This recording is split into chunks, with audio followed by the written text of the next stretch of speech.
Hi guys, magandang hapon po sa lahat. Ako nga po pala si John Carl Cortez.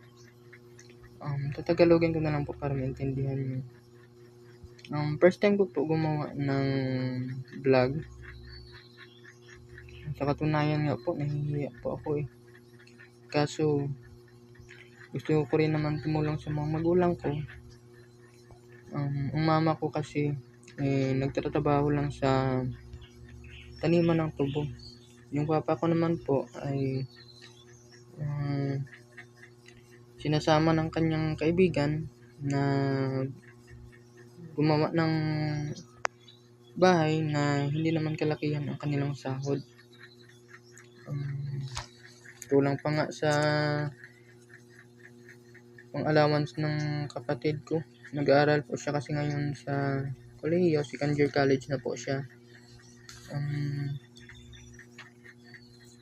Yung ano pa po namin, yung bilihin, mga bigas, mga ulam, mga bayarin, mga kuryente, tubig.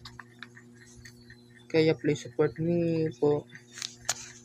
Like and share na rin sa mga video at mga vlog namin. Maraming salamat po.